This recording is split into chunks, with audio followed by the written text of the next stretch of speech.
नमस्कार।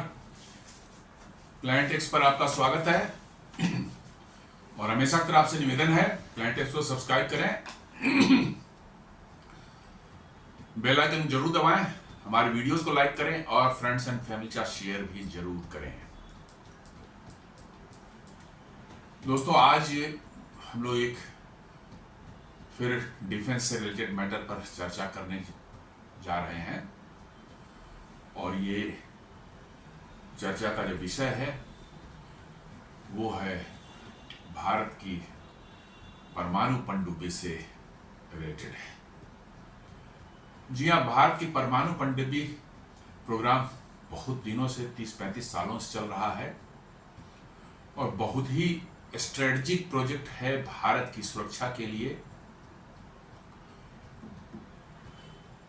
इनिशियली इसको जो स्टार्ट किया गया था, ये एडवांस टेक्नोलॉजी वेसल के नाम से ये प्रोजेक्ट था। एटीवी प्रोजेक्ट जो बोलते थे, एडवांस टेक्नोलॉजी वेसल, और इसके तहत जो है परमाणु पनडुब्बी SSBN, जिसमें कि न्यूक्लियर मिसाइल्स जो हैं लगी होंगी और ये समुद्र के अंदर रहते हुए भी न्यूक्लियर मिसाइल्स को फायर करने में कैपेबल है। और ये एक बहुत बड़ा डेटरेंस होता है, क्योंकि जमीन पर जो आपके एसेट्स होते हैं, न्यूक्लियर एसेट्स होते हैं, उनको टारगेट किया जा सकता है, क्योंकि समय के साथ जो है इंफॉर्मेशन कहीं ना कहीं लीक हो जाती है। हालांकि उसको भी मोबाइल रखने की कोशिश किए थे, मोबाइल लॉन्चर्स वगैरह पर जो ये होते हैं उनको शिफ्ट भी किया जाता है, बट इन जनरल सबसे बड़ा खतरा जो है जब इस तरह की ये होती है, लड़ाई होती है, तो सबसे बड़ा खतरा होता है कि आपके परमाणु हथियार जहां पर हैं उन साइट्स पर पहले अटैक होगा, ताकि वो उन साइट्स को इनकेपेबल कर दिया जाए। वो साइट्स जो है फिर इस्तेमाल होने लायक नहीं रहेंगे, आपके हथियार जो नष्ट हो जाएंगे और फिर दुश्मन आप पर जो है बड़े आसानी से काबू कर सकता है। वैसे सिचुएशन के लिए ही ये परमाणु पनडुब्बी, जिन पर जो न्यूक्लियर मिसाइल्स जो है लोडेड रहते हैं, ये बहुत बड़ा डेटरेंस का काम करते हैं, क्योंकि ये समुद्र की गहराइयों में कहाँ जाके छुपे हुए हैं किसी को पता नहीं रहता और जरूरत पड़ने पर जो है वो अपने दुश्मन को मिसाइल दाग करके जो है नस्तनाबूद कर सकते हैं। और इसी के तहत जो है एटीवी प्रोजेक्ट में जो है अभी तक भारत के अंदर में जो है 2 nuclear powered submarine with nuclear tipped missile जो है वो भारतीय सेना में काम कर रहे हैं, INS अरिहंत और INS अरिघट। ये पिछले 5-6-7 सालों के अंदर में जो है भारतीय सेना में शामिल हुए हैं दोनों। और तीसरा जो है INS अरिधमान जो है वो भी सी ट्रायल्स कंप्लीट कर रहा है। उम्मीद है by end of this year जो है वो भी भारतीय सेना में शामिल हो जाए। पहले दोनों जो है INS अरिहंत और INS अरिघट जो है वो दोनों करीब करीब एक ही जैसे हैं, करीब 6,500 टन डिस्प्लेसमेंट का उनका ये है। और उन पर जो है 4 मिसाइलें जो है 4 मिसाइल ट्यूब्स जो हैं, वर्टिकल ट्यूब्स जो हैं लगे हुए हैं, जिस पर न्यूक्लियर टिप्ड मिसाइल आप डाल सकते हैं। दोनों पर 4-4 है जिन पर न्यूक्लियर टिप्ड मिसाइल आप फिट कर सकते हैं। और साथ साथ जो है उनमें जो है उनके अपने प्रोटेक्शन के टॉर्पीडोज और एडवांस जो सोनार्स वगैरह होते हैं वो सारी चीजें हैं, लेकिन उनका प्रोपल्सन जो है वो न्यूक्लियर है। मतलब उसको न्यूक्लियर होने का सबसे बड़ा फायदा जो आपको होता है कि लंबे समय तक आप पानी के अंदर में छुप कर रह सकते हैं, क्योंकि उनको बाहर आने की जरूरत नहीं पड़ती, क्योंकि उनको एनर्जी जो है उनका प्रोडक्शन जो है हो रहा है अंदर में जो है वो किसी जो है न्यूक्लियर रिएक्टर से हो रहा है। और उस न्यूक्लियर रिएक्टर से जो है टरबाइन चलती है और टरबाइन से बिजली बनती है और उस बिजली से जो है आपका पनडुब्बी चलता है। तो पहले जो हमारे दोनों हैं वो करीब करीब जो है 6,500 टन के डिस्प्लेसमेंट के साथ में है। तीसरा जो भी आने वाला है, और वैसा ही उसी के बराबर का चौथा भी जो है वो भी ट्रायल में चल रहा है। वो दोनों थोड़े से बड़े हैं, थोड़े से बड़े इन द सेंस कि 6,500 टन के ये हैं, तो वो करीब करीब 7-7,500 टन के हैं, 1,000 टन ज़्यादा बड़े हैं। तीसरे का नाम INS रिद्धमान दिया गया है, चौथे का नामकरण अभी नहीं किया गया है, पता नहीं कुछ नाम होता निकल करके आवे। वो 7,500 टन के हैं, करीब करीब इसी के जैसे करीब हैं, सिर्फ डिफरेंस एक ही है उसमें कि इन दोनों में आर्यभट्ट और अरिहंत में जो है 4-4 मिसाइल ट्यूब्स हैं, वर्टिकल ट्यूब्स हैं, और रिद्धमान और इसका जो सक्सेसर होगा इसके साथ जो चौथा आएगा उसमें जो है आपको लगे हुए हैं 8-8 ट्यूब्स हैं, मतलब just double 8-8 nuclear tipped missile दोनों में लग सकते हैं। ये K4 सीरीज की मिसाइल हो सकते हैं जो कि 3500 किलोमीटर मार कर सकते हैं, या K5 सीरीज की मिसाइल जो 5,500 किलोमीटर तक मार कर सकते हैं। तो ये बहुत बड़ा एक डेटरेंस मतलब होगा आपके आसपास के जो एडवर्सरीज आपके हैं, चीन है, पाकिस्तान है, जो भी है, ये उनके लिए बहुत बड़ा डेटरेंस है, क्योंकि उनको पता ही नहीं रहेगा कि आपकी न्यूक्लियर मिसाइल कहाँ पर छुप के बैठी हुई है और समय आने पर उन पर कहाँ से अटैक होगा। और इसी सीरीज में जो तीसरा और चौथा बन रहा है, अब प्लान किया जा रहा है कि एक और इसमें ऐड कर लिया जाएगा, इसके बाद सीरीज बदल जाएगी। जी हाँ, अभी जो बन रहे हैं वो S4 सीरीज के बोलते हैं ना, S2 S3 के फर्स्ट पहले वाले दोनों हो गए, तीसरे चौथे को S4 और S4 स्टार बोला जाता है। इन्हीं में ही कहा जा रहा है कि एक और पांचवा जो है हमारा और आ जाएगा इसी में। दो जो बड़े साइज वाले बन रहे हैं, 7,500 टन वाले बन रहे हैं, उनमें एक और ऐड किया जा रहा है। ये ऐड किया जा रहा है इसलिए कि बाद वाले जो S5 सीरीज वाले जो हमारे आएंगे वो बहुत बड़े वाले होंगे, उनमें थोड़ा सा टाइम लगेगा, इसलिए जो है अपने आप को सुरक्षित करने के लिए इसी S4 सीरीज वाले में जो है एक और तीसरा जो है उसका भी ऑर्डर दे दिया गया है और बन रहा है। तो पहले आपको INS अरिहंत और INS रिद्धमान जो है ये INS अरिहंत और INS अरिहंत जो है ये ऑलरेडी सर्विस में है। तीसरा जो है S4 क्लास का जो है वो आपका INS रिद्धमान जो है वो अभी इस साल के अंत तक नेवी में शामिल हो जाएगा, और इसी का जो है चौथा जो आपको कह रहा हूँ मैं, जिसका नाम अभी तक नहीं डिस्क्लोज किया गया है, वो भी अगले साल किसी समय नेवी में शामिल हो सकता है, और पांचवा जो है वो अभी अंडर कंस्ट्रक्शन है। इसके बाद की जो है वो बहुत बड़े साइज के हैं, वो ड्राइंग अभी डिजाइन वगैरह तैयार हो गया, कंस्ट्रक्शन उसका शुरू नहीं हुआ, बट जल्द ही मुझे लगता है शुरू होंगे, और उनको बनने में करीब करीब 10 साल 8 से 10 साल लगेंगे।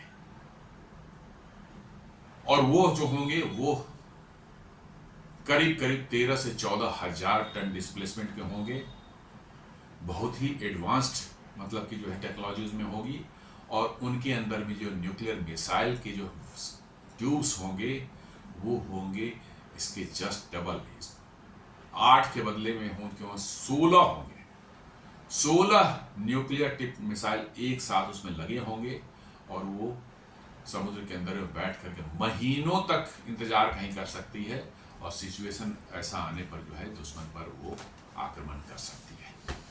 और वो करीब करीब जो होंगे 14,000 टन के आसपास में। जी हाँ, अमेरिका के भी सबसे बड़े जो मिसाइल्स जो SSBNs हैं, जिसमें न्यूक्लियर मिसाइल्स फिटेड हैं, वो भी करीब करीब 16,000 टन के हैं, लेकिन उसमें 24 ट्यूब्स होते हैं।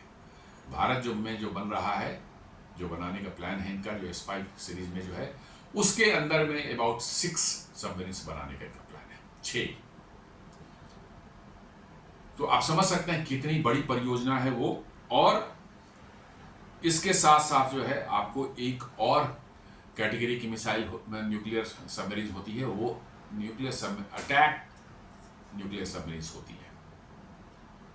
जी हाँ, उनमें न्यूक्लियर मिसाइल्स तो नहीं लगी होती हैं, उनका काम है बहुत तेजी से समुद्र के अंदर में जो है मूव करना, दुश्मन के जहाज़ों को, दुश्मन के सबमरीन को ढूंढना और उनको मारना, और साथ साथ जो है लैंड अटैक क्रूज मिसाइल्स भी उसमें लगे होते हैं, जो कि आपके समुद्री इलाके में जो उनके दुश्मन के जो है कोस्टल इलाके में, चाहे उनके इंटीरियर्स में जो है क्रूज मिसाइल से जो है हमला कर सकते हैं। लेकिन ये न्यूक्लियर अटैक सबमरीन्स में जो है ये नहीं होते हैं, क्या कहते हैं, न्यूक्लियर मिसाइल्स नहीं लगे होते हैं। तो 6 न्यूक्लियर अटैक सबमरीन बनाने की योजना है और 6 मैंने बताया S5 क्लास के जो है SSBN जो कि न्यूक्लियर पावर्ड सबमरीन होंगे, बट उनमें न्यूक्लियर टिप्ड मिसाइल्स भी 16 तो लगे होंगे। तो 6 वैसे मिसाइल, वैसे सबमरीन्स और 6 न्यूक्लियर अटैक सबमरीन जो हैं इनका बनाने का प्लान है। इन दोनों के लिए पहले अभी तक जो 2 बन चुके हैं और 3 जो और बन रहे हैं, 2 और 3 5, पहले 5 के लिए जो न्यूक्लियर रिएक्टर वो इसका कोर है बिल्कुल इस सबमरीन का जो है, वो न्यूक्लियर रिएक्टर जो भाभा एटॉमिक रिसर्च सेंटर ने जो बनाया है वो है 83 मेगावाट का। क्योंकि छोटे सबमरीन से 6000-7000 टन का डिस्प्लेसमेंट है, तो इनको हैंडल करने के लिए जो पावर रिक्वायरमेंट है वो कम है, इसलिए जो है 83 मेगावाट का प्रेशराइज्ड वाटर रिएक्टर, PWR इसको बोलते हैं, प्रेशराइज्ड वाटर रिएक्टर जो है वो बनाया था भाभा एटॉमिक रिसर्च सेंटर में। अब वही लगे हुए हैं जो अभी जो 2 अभी काम कर रहे हैं, हर 2 या 3 और अभी आने वाले जो हैं, इनमें यही 83 मेगावाट का जो है न्यूक्लियर रिएक्टर इनके अंदर में होगा। लेकिन ये 83 मेगावाट का जैसा मैंने बताया कि आगे आने वाले S5 क्लास के जो 14,000 टन के होंगे सबमरीन्स, जिनमें 16 ट्यूब्स, वर्टिकल ट्यूब्स होंगे न्यूक्लियर मिसाइल के जो हैं, वो 83 मेगावाट से तो नहीं चल पाएंगे, क्योंकि बहुत भारी और बहुत बड़े साइज के होंगे, उनके लिए और ज़्यादा पावर की रिक्वायरमेंट आपको होगी। इसलिए जो है उनके लिए जो है न्यूज़ जो आई है कि भाभा एटॉमिक रिसर्च सेंटर ने जो है 200 मेगावाट का जो है रिएक्टर जो है तैयार किया है, टेस्ट हो गई, फाइनल स्टेज में आ चुका है। जी हाँ, 200 मेगावाट का रिएक्टर, और ये लगेगा आपके S5 क्लास के जो सबमरीन होंगे उसमें, और न्यूक्लियर अटैक सबमरीन जो होंगे आपके 6 बनेंगे उनमें लगेंगे। न्यूक्लियर अटैक सबमरीन भी वो भी भारी भरकम होंगे, 10,000 टन के जो उनका डिस्प्लेसमेंट होगा, 10,000 टन का रिप्लेसमेंट साथ आएंगे, तो उनको ही पावरफुल रिएक्टर चाहिए। तो ये 200 मेगावाट वाला रिएक्टर जो है ये आपके S5 क्लास में लगेंगे, और साथ साथ जो है आपके न्यूक्लियर अटैक सबमरीन में भी लगेंगे। तो इससे आप अंदाजा लगा सकते हैं कि ये इस रिएक्टर का कितना महत्व है। बिना इस रिएक्टर के आप आगे नहीं बढ़ सकते, आप छोटे छोटे ही सबमरीन बना सकते थे। तो ये 200 मेगावाट का रिएक्टर जो बता रहा है कि नेक्स्ट जनरेशन सबमरीन में जो है ये लगेंगे, और वो आपको रेडी हो चुका है। तो Indian navy is preparing to increase its strength. The Bhabha Parmanu Anusandhan Kendra is building a new reactor. This reactor will enhance the capability of the Navy's next submarines. The project aims to make S5 class submarines even more powerful.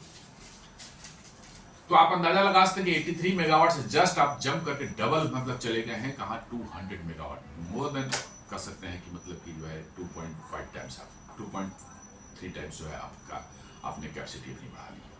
ये बहुत significant development है भारत के भविष्य की सुरक्षा के लिए, हम भारतीयों की सुरक्षा के लिए, कि हमारे ऊपर जो न्यूक्लियर पावर्ड कंट्रीज हैं, जैसे चाइना हो गया, पाकिस्तान हो गया, चाहे और भी कोई हैं, उनकी बुरी नज़र भारत पर हमेशा से बनी रहती है। भारत की प्रगति से सबको तकलीफ है और भारत की प्रगति को रोकना चाहते हैं, और तरह तरह के हथकंडे दुनिया में हो रहे हैं, भी जियोपॉलिटिकल सिचुएशन देख रहे हैं। ऐसे में भारत को अपनी सुरक्षा चाक चौबंद रखनी होगी, और उसी कड़ी में जो है ये न्यूक्लियर सबमरीन्स जो है वो आते हैं, और उसके लिए जो है सबसे इम्पॉर्टेंट जो है एलिमेंट जो है उसका रिएक्टर, वो भाभा एटॉमिक रिसर्च सेंटर ने जो तैयार कर लिया है 200 मेगावाट का। अब कोई कह सकता है कि ये कौन सी बड़ी चीज़ है, हम तो न्यूक्लियर रिएक्टर पहले ही बना रहे थे। पहले जो हम न्यूक्लियर रिएक्टर बना रहे थे इंडिजिनसली जो है, जो प्रेशराइज हेवी वाटर टाइप का रिएक्टर था, ये प्रेशराइज लाइट वाटर टाइप वाला PWR है, और वो PHWR बनाते हैं। और उनका इस्तेमाल कहाँ हो रहा है?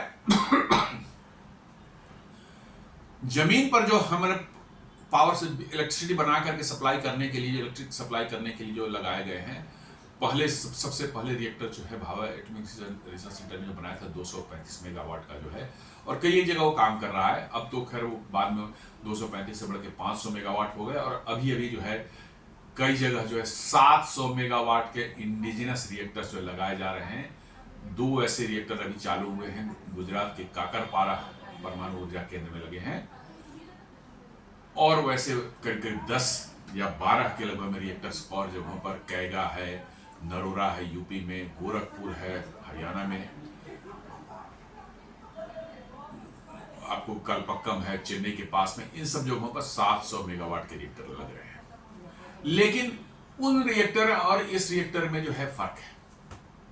वो रिएक्टर अपने नॉर्मल साइज के होते हैं, बड़ी बड़ी बिल्डिंग्स उनके लिए बनती है, देखते हैं बड़ा सा डोम, एक कंटेनमेंट बिल्डिंग बनता है और जिसके अंदर रिएक्टर फिट होता है, तो उसकी साइज आप देख लें।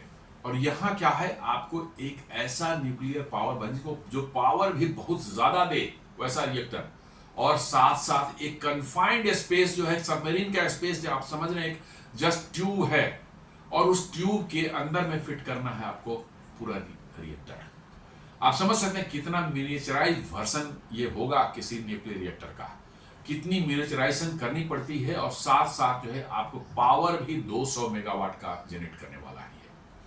और नॉट ओनली दैट, इसके अंदर नॉर्मल रिएक्टर से ये बिल्कुल डिफरेंट होते हैं, बिकॉज कि सबमरीन तो एकदम स्टेबल नहीं रहती। सबमरीन कभी डाइव करती है, कभी ऊपर निकलती है, आड़ा तिरछा होती है, कभी तेज से मूव करती है, कभी स्थिर रहती है। इसका मतलब है कि लॉट ऑफ डायनेमिक मूवमेंट इस रिएक्टर का होगा सबमरीन के साथ में। नॉट ओनली दस, वो तिरछा भी हो सकता है, आड़ा तिरछा हो सकता है, डाउन हो सकता है, अप हो सकता है, हर तरह के सिचुएशंस को फेस करनी है, जो कि जमीन पर जो रिएक्टर हम बनाते हैं पावर के सप्लाई के लिए जो है, उसमें ये सब सिचुएशन फेस नहीं करना पड़ता। इसलिए डिजाइन फीचर्स में वो सब नहीं बनाए जाते। यहाँ पर डिजाइन फीचर्स में वो सब भी रखने हैं कि भाई सबमरीन का टिल्ट हो रहा है, डाउन हो रहा है, उसकी एलिवेशन कभी हो रही है, ऊपर जा रही है, कभी नीचे जा रही है, ऐसे सिचुएशन में रिएक्टर कैसे स्टेबल रहे। तो it is entirely a different ball game. जी हाँ, नॉर्मल न्यूक्लियर रिएक्टर जो आप बनाते हैं उससे बिल्कुल डिफरेंट है ये, और बहुत ही कॉम्प्लेक्स टेक्नोलॉजी इसमें लगी हुई है, जिसके कारण आप कह सकते हैं कि इसको बनाना आसान नहीं था। लेकिन भाभा एटॉमिक रिसर्च सेंटर ने जो बहुत जबरदस्त काम किया है, और ये रिएक्टर बन करके तैयार हो चुका है। और जब S5 क्लास के जो सबमरीन बनने शुरू हो जाएंगे, उनमें इनको इंस्टॉल किया जाएगा, और ये हमारे आने वाले S5 क्लास के 6 सबमरीन्स और जो न्यूक्लियर अटैक सबमरीन्स होंगे 6, उनमें भी ये लगेंगे यही रिएक्टर 200 मेगावाट का। तो समझ सकते हैं कितनी, मतलब कि इसकी सामरिक महत्व का ये हमारा प्रोजेक्ट है। और इसलिए इसके बारे में बहुत ज़्यादा चर्चा भी कहीं नहीं होती, ना मीडिया में देखेंगे, ना ब्रीफिंग में कहीं देखेंगे, कहीं कोई नहीं बोलता। ये तो कहीं कहीं से उड़ती हुई खबर आ जाती है। 83 मेगावाट का जब बना था उसका भी किसी को पता नहीं था। जब अरिहंत क्लास का लॉन्च हुआ तब पता चला कि साहब जो है 83 मेगावाट का उसमें लगा हुआ है। किसी ने कहीं से हल्की सी न्यूज़ निकाल दी उसकी। ये 200 मेगावाट का है, इसके बारे में ना सरकार बोलती है, ना भाभा एटॉमिक रिसर्च सेंटर बोलता है, लेकिन ये पता है लोगों को कि बड़े सबमरीन्स के लिए जो बड़े साइज के रिएक्टर्स बन रहे हैं। और अब ये न्यूज़ आ रही है कि ये रिएक्टर जो है तैयार हो चुका है।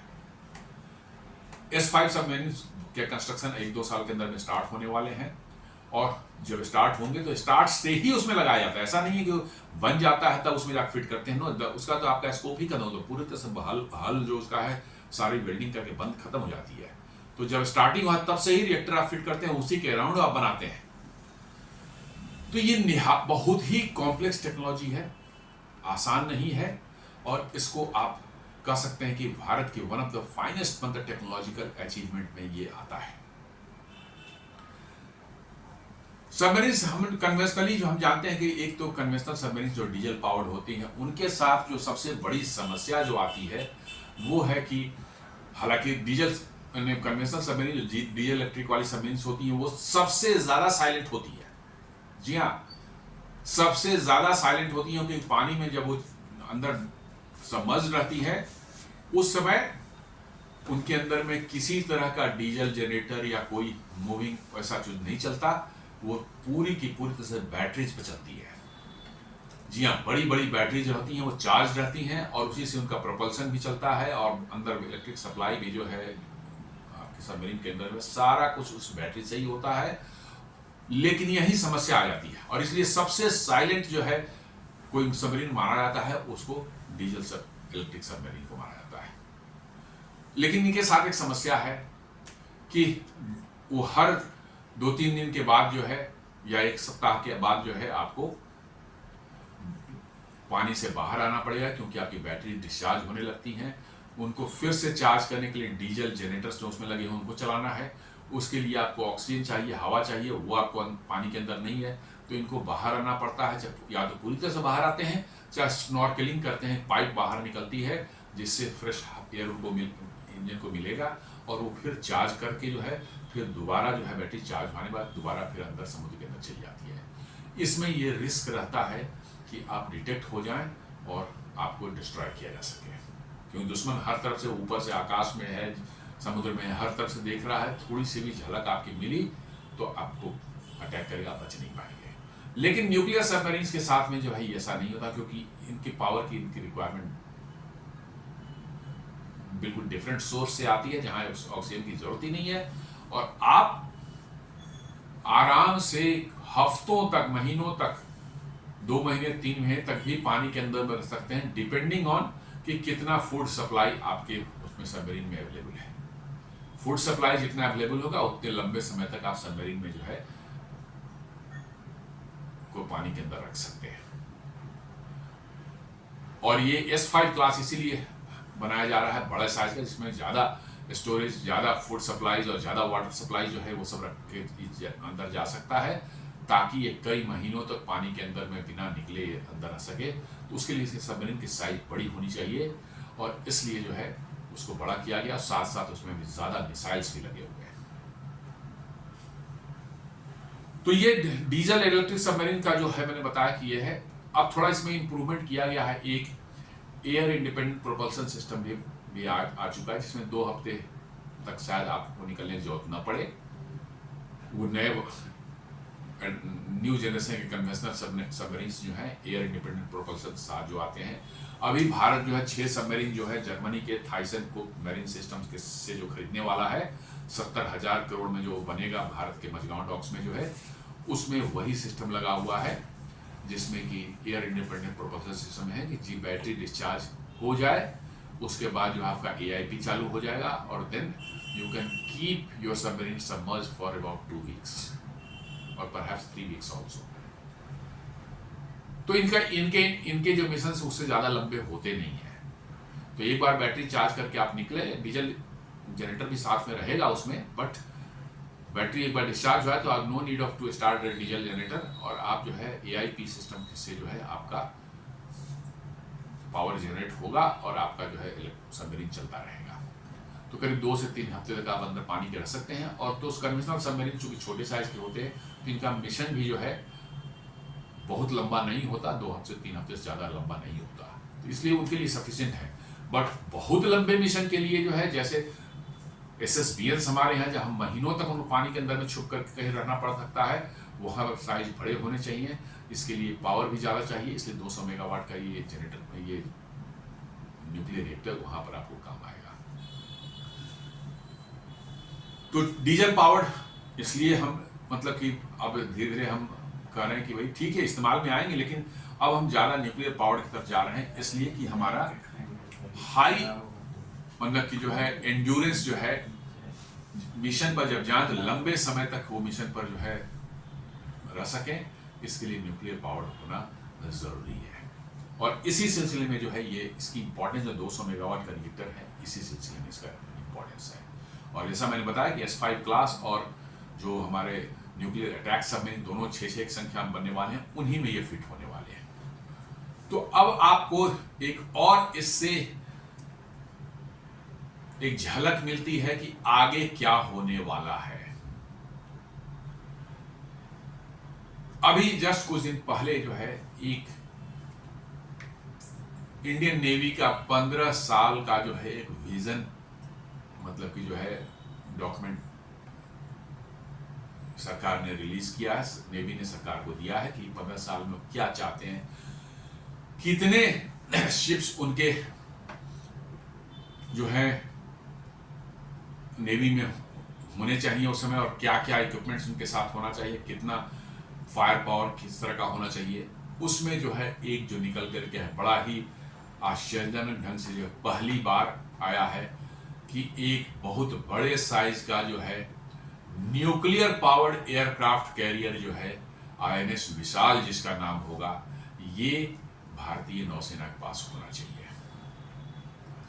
और ये न्यूक्लियर पावर्ड एयरक्राफ्ट कैरियर जो है वो अभी वाले एयरक्राफ्ट कैरियर से नहीं होंगे जिसमें रैंप बने होते हैं और हमारे हवाई जहाज उस पर रैंप के का सहारा लेकर के उड़ते हैं, क्योंकि इनमें एक लिमिटेशन आ जाती है कि हवाई जहाज को उड़ना है अपने पावर से उड़ना, इंजन के पावर से उड़ना होता है, और वो भी उतने छोटे से रनवे के, इसलिए रैंप बना दिया जाता है कि थोड़ा उनको एक्स्ट्रा लिफ्ट मिले और वो उड़ सके। लेकिन इसमें कंप्रोमाइज करनी पड़ती है, क्या उनको अपना वेट कम रखना होता है, फुल लोड के साथ वो नहीं उड़ सकते, पूरा फ्यूल और पूरे हथियार साथ वो नहीं उड़ सकते, क्योंकि उनकी अपनी लिमिटेड पावर है हवाई जहाज की, और वो जब रैंप का सहारा लेकर उड़ते हैं तो उनको बहुत ज्यादा पावर जनरेट नहीं कर पाते, इसलिए पूरा लोड के साथ उड़े तो शायद उड़ नहीं सकेंगे, इसलिए उनको लोड कम रखा जाता है।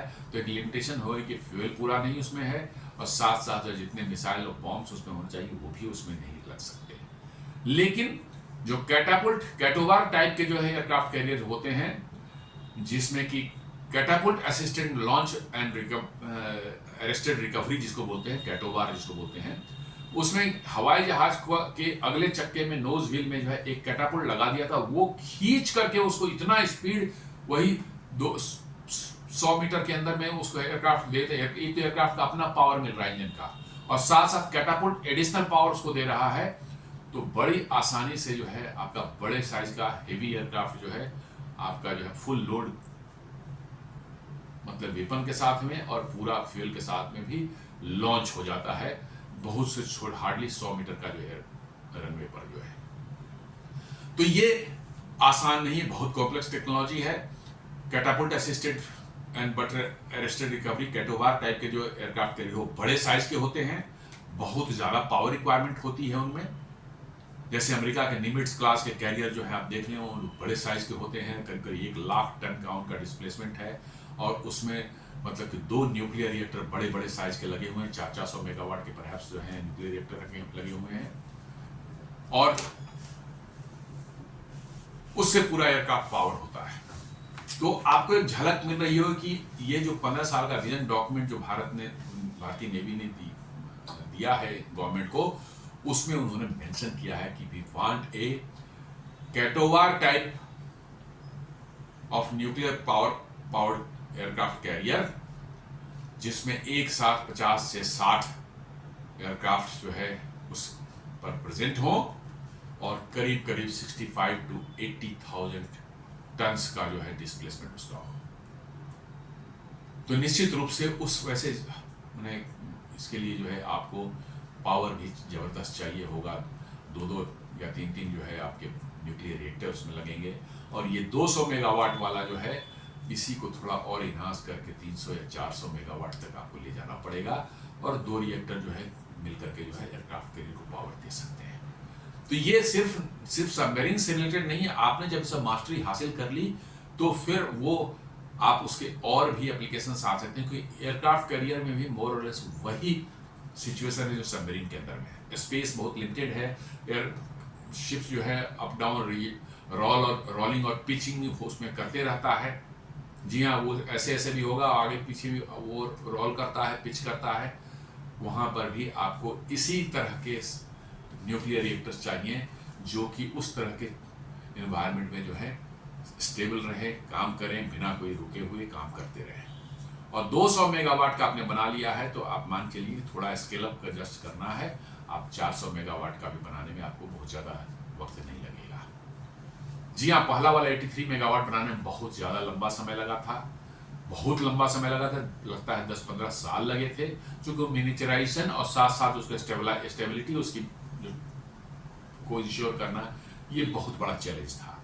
लेकिन अब जो है आपने इसमें मास्टरी हासिल कर ली, तो 200 मेगावाट वाला पिछले 5-6 साल के अंदर में ही बन चुका है। तो अब 200 से आप बढ़ाकर 400 या 500 मेगावाट का बनाना चाहेंगे मिनिएचर रिएक्टर्स जो है, तो it will not be a very difficult task.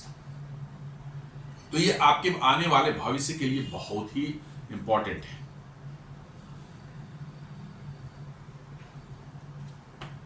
Nuclear powered submarine, जैसा मैंने बताया कि दो तरह के हैं, एक एसएसएन है जो न्यूक्लियर अटैक सबमरीन है, और एक एसएसबीएन है जो न्यूक्लियर पावर्ड और न्यूक्लियर टिप्ड, यानी कि न्यूक्लियर मिसाइल से लैस। ये दो कैटेगरी के हैं। तो एसएसबीएन कैटेगरी में ऑलरेडी 2 हमारे पास में हैं छोटे वाले, 2 अभी और मीडियम साइज के आने वाले हैं, 3 आने वाले हैं निकट भविष्य में, एक अभी just by end of this year आएगा और एक अगले साल आएगा, और तीसरा जो है बन रहा है। और बड़े साइज में जो है उनका काम डिजाइन पूरा हो चुका है, हो सकता है 2 साल के अंदर में काम शुरू हो जाए। तो यानी कि 6 और 5 11 जो एसएसबीएन आपके पास होने वाले हैं, छोटे साइज के, मीडियम साइज के और बड़े साइज के 11 एसएसबीएन होने वाले हैं जिस पर न्यूक्लियर मिसाइल रहेगी, और 6 जो है आपका बनाने का हमारा प्लान है न्यूक्लियर अटैक सबमरीन्स, जिसको एसएसएन बोलते हैं। तो वो 6 अलग से आपके पास आ जाएंगे। आज के दिन में ये देखा जाए तो सिर्फ 6 कंट्रीज जो हैं वो न्यूक्लियर सबमरीन्स ऑपरेट करते हैं, जिसमें अमेरिका के पास सबसे ज़्यादा है, करीब 66, जी हाँ 66 के नंबर्स में जो है न्यूक्लियर अटैक सभी ऑल सबमरीन्स हैं, न्यूक्लियर अटैक और एसएसबीएन या एसएसएन सब मिला करके जो है 66 हैं। रसिया के पास जो 31 है, चाइना के पास 12 है, यूनाइटेड किंगडम का 10 है, फ्रांस के पास 9 है और भारत के पास 2 है, जो जल्द 3 हो जाएंगे। तो आप 6 देश ही सिर्फ न्यूक्लियर पावर्ड सबमरीन्स जो है बनाया है और उसको ऑपरेट कर रहे हैं। तो आप बहुत एक एलीट क्लब में हैं। जी हाँ, आपने वैसी टेक्नोलॉजी बना ली है, ऐसी टेक्नोलॉजी डेवलप कर ली है जो सबके पास दुनिया में इजीली अवेलेबल नहीं है। सिर्फ 6 देश हैं और उसमें से आप भी एक हैं। तो आप समझ सकते हैं कि कितनी हाई लेवल की मैच्योरिटी आई है भारत में टेक्नोलॉजी को डेवलप करने के लिए। थोड़ा सा चाइनीज एसएसबीएन की हम से कंपेयर कर लें अपने, उनका टाइप 096 जो है, टाइप 094 और टाइप 096 2 तरह के उनके हैं, और भारत के अंदर में अरिहंत क्लास के पहले 2 हैं और उसके बाद वाले 3 जो है S4 क्लास के हैं। तो प्रपोजल सी बेस्ड न्यूक्लियर डेटरेंस जो है इनका है, हमारा भी वही सी बेस्ड न्यूक्लियर डेटरेंस इसका पर्पस है। डिस्प्लेसमेंट जो है टाइप 094 का जो है वो है चाइनीज का जो है 11,000 टन, और सबमर्ज टाइप 096 जो है वो है 13,000 टन का इनका डिस्प्लेसमेंट है, थोड़ा बड़े साइज के हैं ये। जी हाँ, 094 वाले 11,000 टन के हैं और 096 वाले 13,000 टन के हैं। और हमारा जो है अरिहंत क्लास के जो है पहले जो 2 हैं जिसको S2 S3 बोलते हैं वो है 6,500 टन के हैं, और S4 जो है उसके बाद के 3 जो आने वाले हैं वो हैं हमारे 7,500 टन के, 6,500 टन और 7,500 टन, और S5 जो आएगा वो हमारा होगा 13,000 टन का। लेंथ जो इसकी करीब करीब जो है टाइप 094 का 135 मीटर है और टाइप 096 का 145 मीटर है, और भारत का जैसा अभी जो 2 है वो छोटे वाले साइज के हैं, 111 मीटर के हैं। जी हाँ, लेकिन अभी जो S4 क्लास के जो 3 आने वाले हैं वो थोड़े बड़े हैं, इससे करीब करीब 20 मीटर के लगभग, उनकी लंबाई 10 या 15 या 20 मीटर ज़्यादा है। मिसाइल ट्यूब्स जो हैं 094 में 12 हैं और 096 में जो है 16 है, और भारत में जो है अभी जो है अवेलेबल जो हमारे पास 2 फंक्शनल हैं उसमें 4 हैं, और S4 क्लास के जो 3 अभी आने वाले हैं उसमें 8 होंगे मिसाइल ट्यूब्स। मिसाइल रेंज जो है उनके पास जो है जो JL2 है 7,200 किलोमीटर का है, और JL3 जो है वो 10,000 किलोमीटर का है। हमारे पास जो है अभी हमने K4 है हमारा 3500 किलोमीटर का है, और एक छोटे साइज का है K15 है, वो 750 किलोमीटर का है। K5 जो है वो रेडी है, लेकिन वो इसमें नहीं लग सकता, अरिहंत में नहीं लग सकता, छोटा साइज का ये है। लेकिन अभी आने वाला आपका जो है S4 का जो पहला IS अरिथमान है, जिसमें 8 ट्यूब्स होंगे, उसमें K5 लग सकता है। K5 की रेंज है 5500 किलोमीटर, तो K5 उसमें लग सकता है। और एक और K6 बन रहा है, तो वो सिर्फ लगेगा S5 वाले जो हमारे 13,000 टन वाले 6 जो बनने वाले हैं, वो सिर्फ उसमें लगेगा। और K6 का भी डेवलपमेंट चल रहा है। जब तक सबमरीन रोड रेडी होगी तब तक ये भी रेडी हो जाएगा। वो सिर्फ उसी में, क्योंकि बहुत लंबी दूरी के मिसाइल हैं, 5,500 से 7,000 किलोमीटर तक जा सकते हैं, तो वो बहुत बड़े और भारी भरकम साइज के हैं। वो लगेंगे आपको उसी में, क्या कहते हैं, S5 क्लास में ही सिर्फ लग सकते हैं।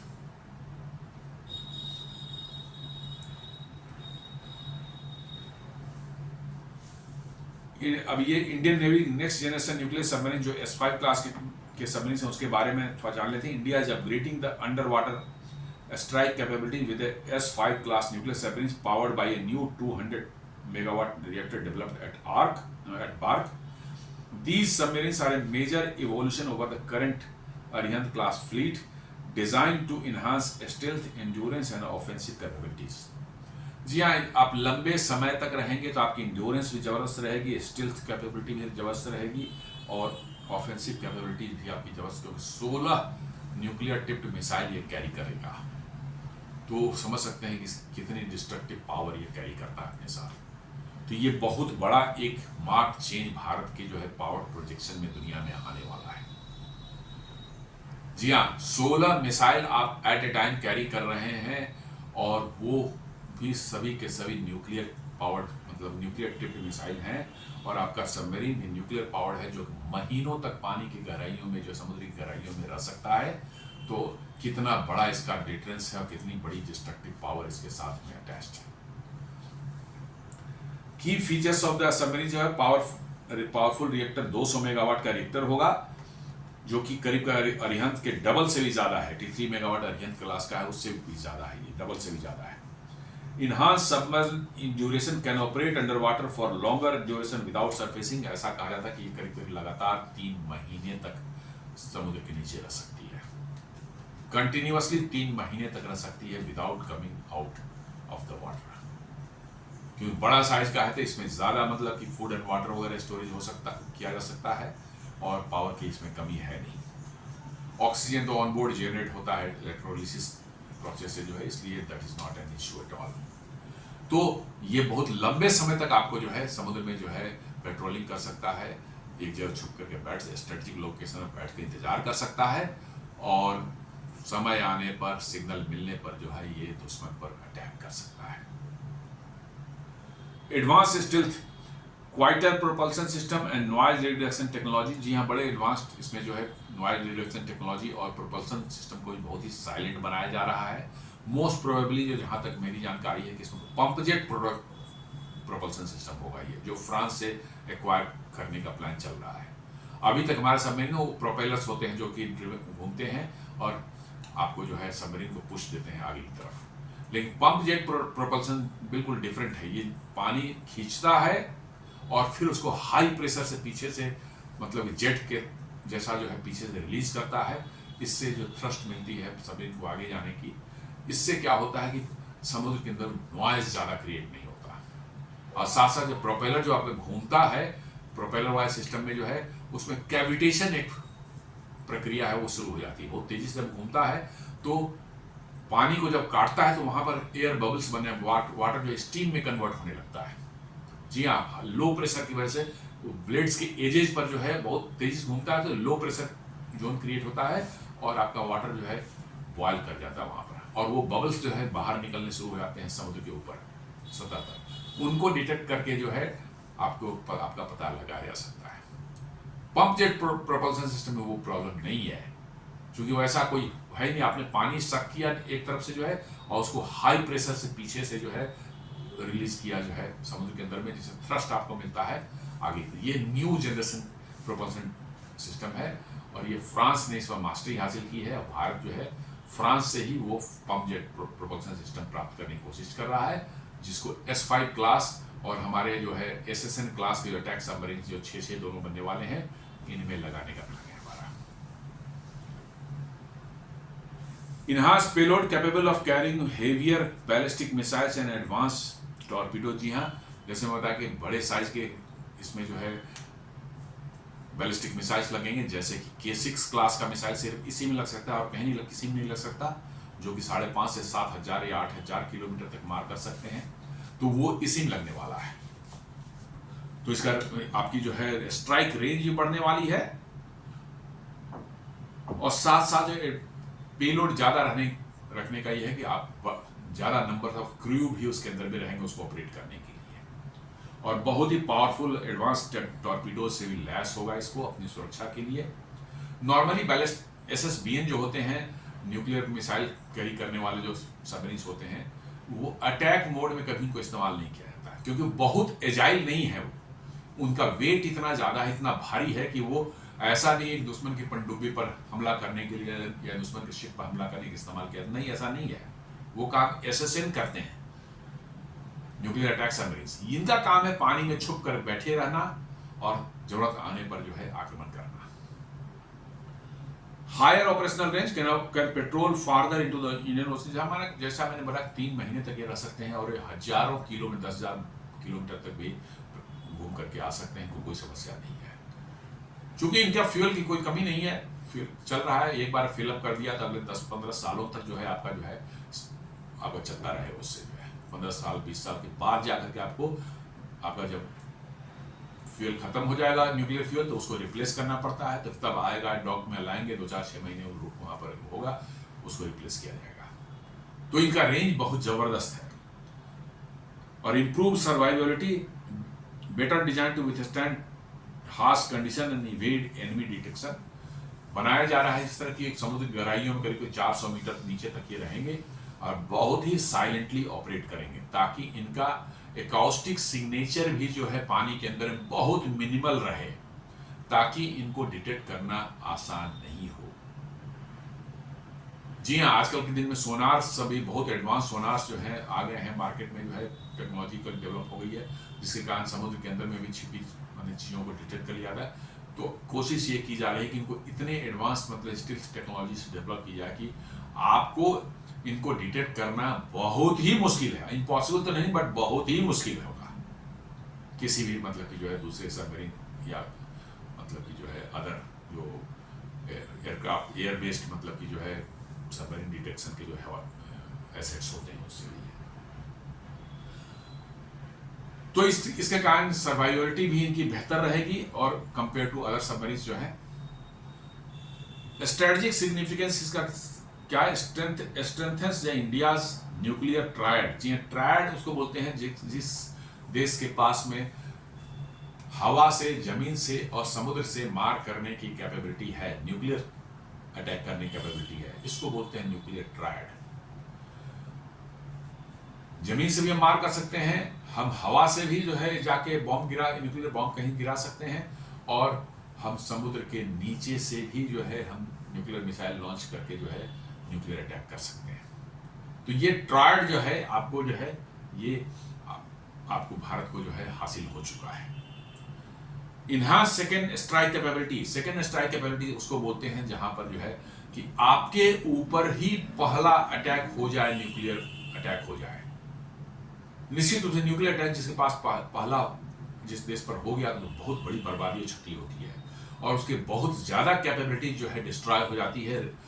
आपके पास जो है आपके न्यूक्लियर अटैक काउंटर अटैक करने की कैपेबिलिटी आपके साथ खत्म हो जाए, ऐसा भी हो सकता है, क्योंकि पहला अटैक वही होगा जहां आपके न्यूक्लियर एसेट्स जमीन पर आपने रखे हैं। तो आपकी कैपेबिलिटी पहले ही खत्म कर दी, उसके बाद तो फिर आपका अटैक जो है जो होगा वो तो आपको बिल्कुल खत्म है। लेकिन समुद्र में जो है आपका जो है एक एसेट है जो छुप के कहीं बैठा है, जिसका किसी का वो अता पता नहीं कि कहाँ है वो, और वो सेकेंड स्ट्राइक कैपेबिलिटी उसके पास में सेकेंड स्ट्राइक जब करेगा तो दुश्मन को के खेमे में तबाही मचा देगा। और इसीलिए बोलते हैं सेकेंड स्ट्राइक कैपेबिलिटी जो होने की, जो आपका ट्रायड होना बहुत जरूरी है। आप समुद्र के अंदर छुप के बैठे हैं, उसने आपके लैंड बेस्ड एसेट तो उसने आपके चौपट कर दिए, बर्बाद कर दिए, लेकिन फिर समुद्र में जो आपके एसेट बचे हैं, जो छुप कर जिनको डिटेक्ट करना मुश्किल है, वो जब अटैक करेंगे तो फिर उसकी बर्बादी भी तय है। इसलिए म्यूचुअली एश्योर्ड डिस्ट्रक्शन जो है इसमें आप करते, भैया हम पर अटैक करोगे हम तो बर्बाद होंगे बट तुम भी नहीं बचोगे। ये मैसेज जो है आपका nuclear powered submarine, ballistic submarine जो वाले जो न्यूक्लियर पावर्ड होते हैं सबमरीन्स होते हैं, वो आपको दुनिया में उनका मैसेज यही है कि भैया हमारे देश पर तुम हमला कर दोगे लेकिन फिर तुम्हें भी हम बचने नहीं देंगे। और यही सबसे बड़ा डेटरेंस होता है। खुद के मरने की जब नौबत आ जाती है कि हम भी बर्बाद हो जाएंगे तो फिर हिम्मत जवाब दे जाती है। और इसलिए न्यूक्लियर को एज ए डेटरेंस ही दुनिया मानती है। सिर्फ जापान नागासाकी में उसका इस्तेमाल हुआ था, हालांकि जरूरत नहीं थी इस्तेमाल करने की, जापान ऑलरेडी सरेंडर मोड में आ चुका था, इतनी बर्बादी हो चुकी थी। बट अमेरिका ने नया नया बनाया था, अमेरिका को भी दिखाना था कुछ जो है कि हमने बनाया है, थोड़ा सा जो है उसको देख लेते हैं क्या होता है, उन्होंने गिरा दिया, हालांकि उसकी जरूरत थी नहीं। तो आपको जो है एक न्यूक्लियर क्या कहते हैं डेटरेंस के रूप में जो है आपके न्यूक्लियर सबमरीन्स जो है काम करेंगे। खासकर ये S5 वाले जो बड़े वाले हैं, जो कि बहुत मैसिव डिस्ट्रक्टिव पावर अपने साथ कैरी करके रहेंगे और समुद्र की गहराइयों में कहाँ रहेंगे किसी को पता नहीं रहेगा। तो उसका डर जो है आपके एडवर्सरीज जो हैं उनको हमेशा रहेगा, वही आपको सुरक्षित रखेगा। Advance clean energy and sustainable nuclear technology supporting climate goals. खैर डिफेंस में क्लाइमेट गोल्स वगैरह का जिक्र नहीं किया जाता, इसको हम लोग उतना नहीं मानते। डिफेंस में कौन उतने हवाई जहाज दुनिया में उड़ते हैं, कॉम्बैट एयरक्राफ्ट उड़ते हैं कि सब तो फ्यूल पर ही उड़ते हैं, कौन उसकी चिंता करता है। इसलिए जो है ये कोई बहुत लॉजिकल वो नहीं है। Positions India as a regional power and leader in strategic energy technology. जी हाँ, भारत को एक रीजनल एंड वर्ल्ड पावर के रूप में प्रोजेक्ट करता है कि आपको ऐसे ऐसे टेक्नोलॉजी भी आप डेवलप कर रहे हैं, न्यूक्लियर सबमरीन के लिए जो है आप रिएक्टर बना रहे हैं, ये आप बहुत ही स्ट्रेटजिक एक अचीवमेंट है। इसलिए जो है आपको जो है दुनिया के रीजनल और वर्ल्ड पावर में आपको ये एस्टेब्लिश करता है। तो दोस्तों ये था आज का हमारा एक छोटा सा विश्लेषण, कैसे भाभा एटॉमिक रिसर्च सेंटर ने 200 मेगावाट का न्यूक्लियर रिएक्टर जो तैयार किया है, हमारे भविष्य में आने वाले बहुत बड़े साइज के S5 क्लास के जो है nuclear powered ballistic missile submarines जो होंगे उनके लिए, और nuclear powered attack submarines SSNs होंगे उनके लिए, और भविष्य में आने वाला हमारा न्यूक्लियर पावर्ड एयरक्राफ्ट कैरियर होगा उनके लिए। उम्मीद करता हूं ये विश्लेषण आपको पसंद आया होगा। आपसे रिक्वेस्ट है हमारे वीडियोस को लाइक करें, फ्रेंड्स एंड फैमिली के साथ शेयर करें, हमारे वीडियोस को लाइक, हमारे चैनल को सब्सक्राइब करें और बेल आइकन दबाना बिल्कुल नहीं भूलें। धन्यवाद।